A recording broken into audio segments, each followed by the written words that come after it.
Hi friends, మనం చాలా ఇష్టంగా తినే ఈ డైరీ మిల్క్ చాక్లెట్ ఫ్యాక్టరీస్ లో ఎలా తయారవుతుంది అని ఎప్పుడైనా ఆలోచించారా? ఒక చిన్న కోకో ఫ్రూట్ నుండి మొదలై సాఫ్ట్ చాక్లెట్ బార్ వరకు అయ్యే ప్రాసెస్ ని ఈ వీడియోలో డీటెయిల్ గా నేను మీకు చూపించబోతున్నాను. అందువలన ఈ వీడియోని ఎక్కడ స్కిప్ చేయకుండా లాస్ట్ వరకు చూసే ప్రయత్నం చేయండి. ఎందుకంటే నేను ఈ వీడియోలో డైరీ మిల్క్ తయారు చేయడంలో యూజ్ అయ్యే ప్రతి ఒక్క ఇంగ్రీడియంట్ ని క్లియర్ అండ్ పర్ఫెక్ట్ గా చెప్పడం అండ్ చూపించడం జరిగింది.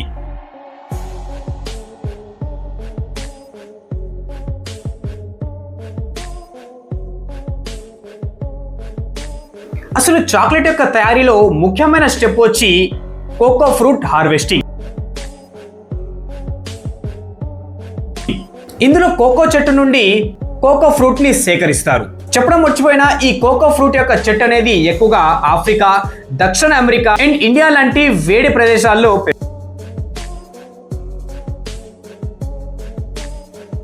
ఇందాక తీసుకున్న ఆ కోకో ఫ్రూట్లను ఇక్కడ ఫర్మెంటేషన్ చేస్తారు. అసలు మ్యాజిక్ అనేది ఇక్కడ మొదలవుతుంది. ఎందుకంటే ఈ ఫర్మెంటేషన్ లో ఆ కోకో పండుని తెరిచి దాని లోపల ఉండే తెల్లటి బీన్స్లను బయటికి తీస్తారు. అంటే తెల్లటి విత్తనాలను బయటికి తీస్తారు. ఈ విత్తనాలు అనేవి చూడడంలో తెల్లగా అండ్ తినడంలో కొంచెం పుల్లగా అండ్ కొంచెం వగరుగా కూడా ఉంటాయి. దీన్ని అలాగే మనం తినలేము, ఎందుకంటే ఇందులో ఎలాంటి చాక్లెట్ యొక్క ఫ్లేవర్ అనేది అస్సలు ఉండదు. అందువలన ఈ కోకో బీన్స్ లో ఉండే వగరుదనం అండ్ తెల్లదనం పోవడం కోసం వాటిని సుమారు 6 నుండి 7 రోజుల వరకు అరటాకులతో కప్పుతారు.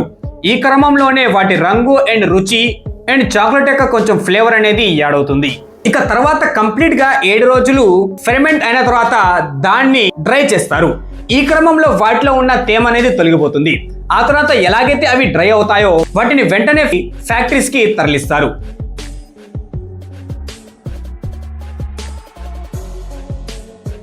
ఇక ఎలాగైతే అవి ఫ్యాక్టరీకి చేరుకుంటాయో అక్కడ కొంచెం కూడా టైం వేస్ట్ చేయకుండా వాటిని వెంటనే రోస్టింగ్ కోసం పంపిస్తారు. ఈ రోస్టింగ్ చేసే టైంలో ఆ బీన్స్ లలో చాక్లెట్ యొక్క స్మెల్ రావడం స్టార్ట్ అవుతుంది. అండ్ ఈ రోస్టింగ్ చేయడం వలన బీన్స్ లలో ఫ్లేవర్ అనేది స్ట్రాంగ్ అవుతుంది అండ్ బీన్స్ క్రిస్పీ అవుతాయి అండ్ బీన్స్ లో ఏమైనా బ్యాక్టీరియా ఉంటే అది కూడా చనిపోతుంది.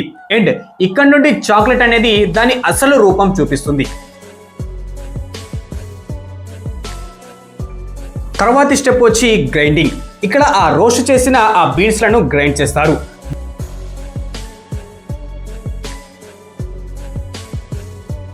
దానితో అది పౌడర్ గా కాకుండా కొంచెం గాఢమైన పేస్ట్ లాగా తయారవుతుంది. ఈ గాఢమైన పేస్టే కోకో లికార్ అని అంటారు. ఈ లికార్ యొక్క పేరు విని మీరు ఇందులో ఆల్కహాల్ ఉంటుందేమో అని అస్సలు అనుకోకండి, ఎందుకంటే ఈ చాక్లెట్ లో ఎలాంటి ఆల్కహాల్ ని మిక్స్ చేయరు.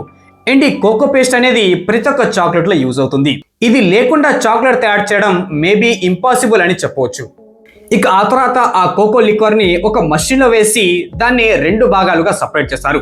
ఒకటేమో కోకో బటర్, ఇంకోటేమో నార్మల్ పౌడర్ గా మారుతుంది.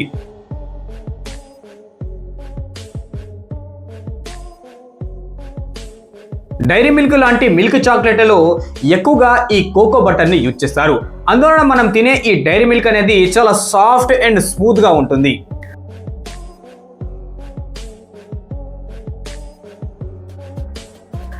తర్వాతి స్టెప్ వచ్చి మిక్సింగ్. ఇదే డైరీ మిల్క్ యొక్క మెయిన్ ఫార్ములా. ఈ మిక్సింగ్ లో cocoa liquor, cocoa butter, milk powder and sugar ని కలిపి బౌన్సింగ్ మషిన్ లో వేసి గట్టిగా తిప్పుతారు. ఇక్కడే చాక్లెట్ స్మూత్ అవుతుంది, గ్రెయిన్స్ తొలగిపోతాయి, రిచ్ టెక్స్చర్ ఫామ్ వస్తుంది. దాంతో మనం చాక్లెట్ ని నోట్లో పెట్టుకోగానే కరిగిపోయే ఫీల్ అనేది వస్తుంది.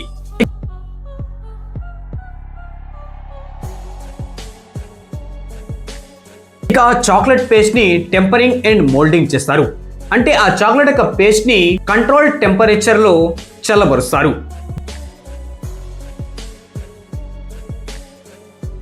దీన్నే టెంపరింగ్ అని పిలుస్తారు.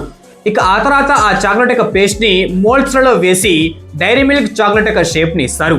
ఇక్కడే ఇది మనకు తెలిసిన చాక్లెట్ గా మారుతుంది.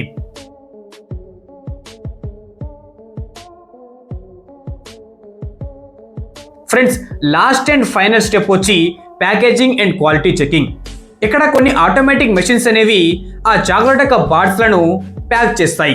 ఇక తర్వాత కొంతమంది ఆ చాక్లెట్ యొక్క క్వాలిటీని చెక్ చేసి దాన్ని డైరెక్ట్ మార్కెట్స్ లోకి పంపిస్తారు. సో ఫ్రెండ్స్, చూసారుగా మనం తినే చాక్లెట్ యొక్క ప్రతి ఒక్క బైట్ వెనకాల ఎంత పెద్ద ప్రాసెస్ దాగి ఉందో. అండ్ ఒకవేళ మీకు ఈ వీడియో నచ్చినట్లయితే లైక్ చేసి మరిన్ని ఇలాంటి interesting factory making process videos కోసం మన ఛానల్ని సబ్స్క్రైబ్ చేసుకొని పక్కనే ఉన్న బెల్ ఐకాన్ని ఖచ్చితంగా ఆన్లో పెట్టుకోండి.